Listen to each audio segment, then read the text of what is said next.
Hello. This is Fred, your agronomist and the farmer, and everything that has a beginning has an end.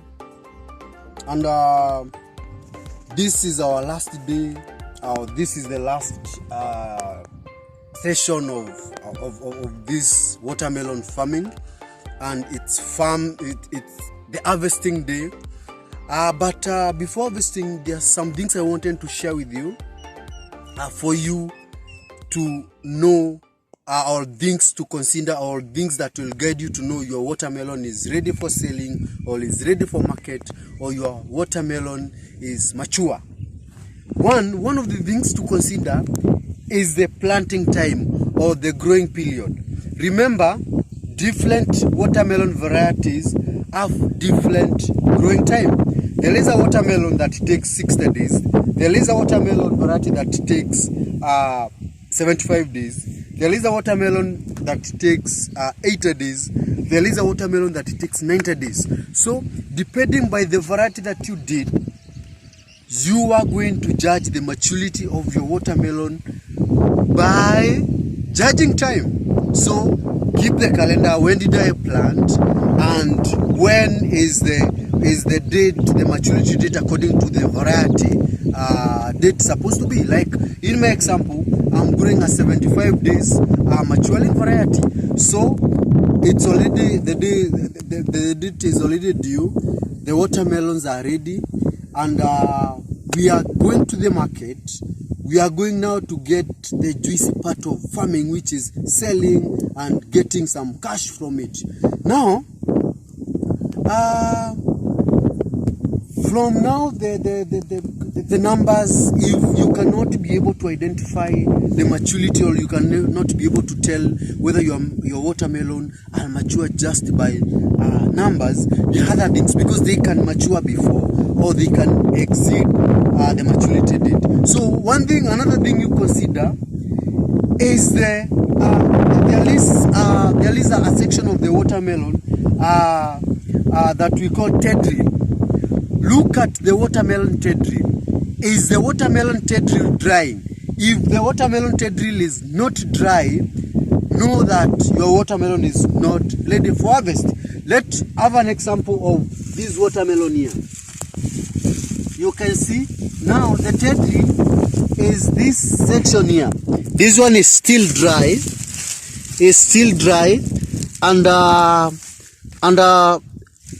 So this is the tedril I was talking about. You can see it's still green. It's still green, but this is not an indication that this watermelon is not mature. The other things you have to consider, but the tedril is among the things to consider or to look at to know whether your watermelon is mature.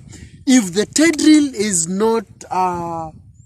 has not showed you the maturity indices, another thing you need to consider, or another thing you need to look at, like for example, this watermelon, as you can see, let's look at the tedril of this one. This one is dry. Look at this. The tedril is dry. This is the part I was talking about. But the other things. So when you want to know your watermelon is mature, you tap the watermelon.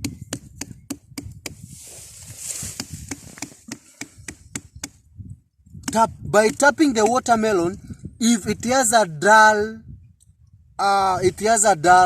sound, that means the watermelon, it sounds like it's all inside, the watermelon is mature. If it is sharp, for example, like this one, if it is sharp, this one is mature.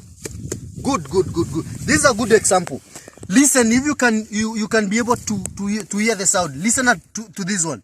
The sound is very sharp. Very sharp sound. But for this one,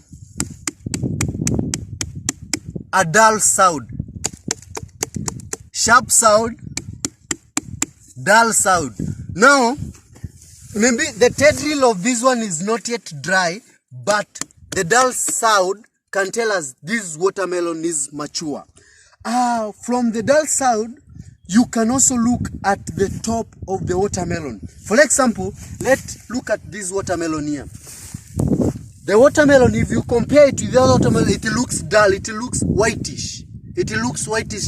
The green color, it is losing its color. This is an indication that the watermelon is mature, though it has not shown other indices. That means the whitish color is an indication that the watermelon is mature and it's ready for harvesting and it's ready for marketing. The last but not least is opening the watermelon or cutting the watermelon. When you cut open the watermelon, it is supposed to change the inner color. It's supposed to be red in color in the inside. That shows that the watermelon has ripened and is supposed to be juicy. So with those few tips, you'll be able to know your watermelon is mature and you'll be ready to go to the market and make good money out of it. You can follow the whole classes from planting to where we are today, because I've already given all the classes and learn all the processes if this is your first class that you have attended. Until next time, make sure you subscribe to this channel so that we can continue learning together. Bye.